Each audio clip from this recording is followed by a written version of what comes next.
These are 3 competitors from Graydon High School, and they're joining me here today to talk about their victory at DECA Provincials, which is going to allow them to participate in the DECA International Competition taking place in Nashville. And I have joining me, I have Arjun, Sanchit, and Moaz. Gentlemen, thank you so much for joining me here. Amazing video. Some heavy hitters were in that video, talking Gilmore, Hazel McCallion.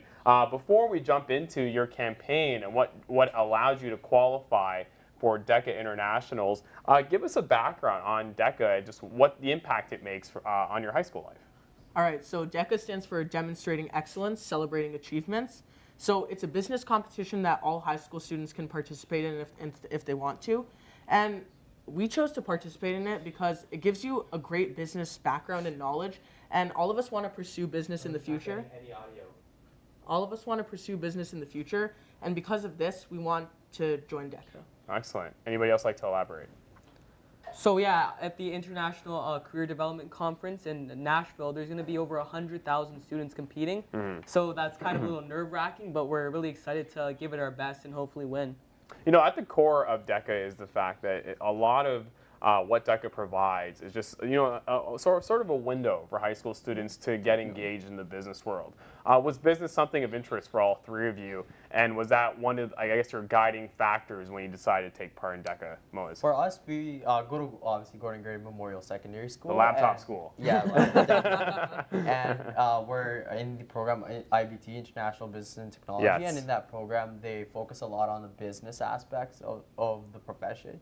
So that really already had ignited our interest in the business world. So we just took out DECA to expand on our interests and to see if it exactly fits our interests. So that it went really well. You know, what's crazy about DECA is the fact that, you know, there's many high schools, not only within Peel, but within Ontario, within Canada, that take part in these kinds of competitions. When you just recently, when you guys took part in provincials, how many people were you guys against? So in our category, the Entrepreneurship Promotion Project, there were over 75 groups in our category. 75 groups of 3 individuals in each group? 1 to 3. Okay. So the competition was very heavy.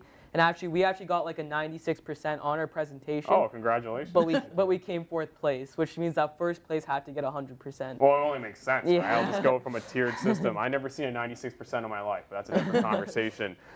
You know, when we look at DECA and the impact that's making on your high school education, what is it that you feel like it's providing you as you go on, you know, aside from the coursework that you guys are doing? So I think that DECA, it really teaches us business etiquette because it starts from anywhere from teaching us presentation skills and enhancing those, but it also goes to the little things like how to handshake someone properly in the business world. And it just makes you ready for the future. And no matter what career you chose to go in, the skills that they teach you can be helpful. A couple weeks ago here on Business Casual, we had the opportunity to interview the co-chairs of Startup Weekend Peel, Harpreet Singh and Sarvanti Mudanari, to talk about the event that was taking place at Sheridan College from February 19th to the 21st. Now that the event is in the history books, I am joined by the winners of Startup Weekend Peel. I'm joined by Max, Steven, and Bianca, who had the winning idea, which was called Buggle, which is a video application focused around classified ads. Thank you, all 3 of you, for joining me here on Business Casual. Congratulations again on your victory at Startup Weekend. I had the opportunity to be there when you guys pitched the idea behind Buggle, and what I must say, it was very thought-provoking. It was very interesting. I think the idea of adding in video content to a classified ad, so, you know, really does a great job at relieving some of the stresses involved with, you know, exchanging money or exchanging products over those mediums. But before we jump into the idea of Buggle, let me know what inspired you to want to take part in Startup Weekend. And Mac, we'll begin with you. Yeah, so what it was is that, like, Stephen and I were just working together for quite a while, and when I was looking at some ideas, and I saw online it was kind of this startup, and I thought hackathon kind of thing. I said, hey, it'll be a good idea for us to do it together and kind of learn something new and you know, just work together and see if we can actually survive. Excellent. Stephen, well, what was your thoughts when your father, Matt, came up to you and was like, hey, I got a plan for the weekend? Well, I was kind of like half asleep when he called me. And I was like, this is what you called me for? Yeah. But I was like, you know, like, yeah, like we've been doing a lot of ideas and nothing was really like taking traction. And so we're like, you know, like, what do we have to lose? I guess, yeah, let's do this. Exactly. Right? And Bianca, how did you get involved? Well, mine was a bit of a different story. I was with Steven at a coffee shop, Oh, and we okay. were just talking about a hackathon. Oh, yeah. And then he was like, well, funny enough, I'm doing this thing with my dad. Mm-hmm. And I'm like, well, I'm coming. So, Well, I'm just going to kind of invite like, myself. right?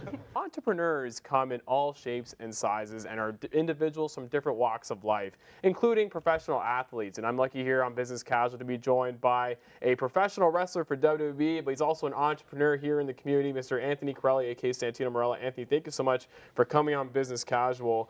Very excited to talk to you about, just your life now as an entrepreneur.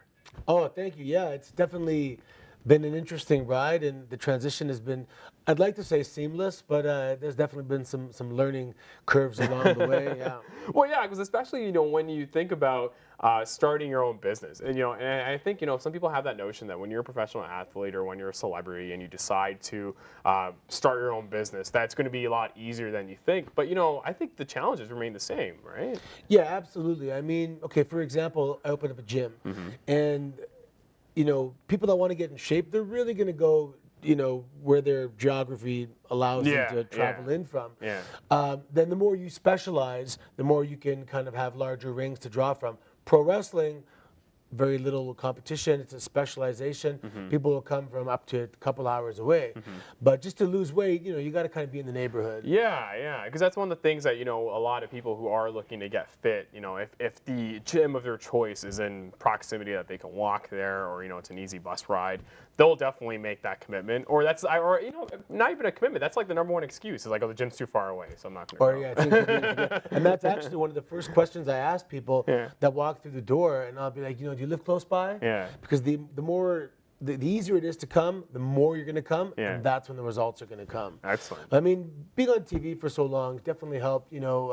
People talk about it originally, but if you're at the end of the day, you have to deliver a good value. Yes. And people aren't going to constantly overpay just because you're a Santino Marella. So I pride myself on delivering exceptional value.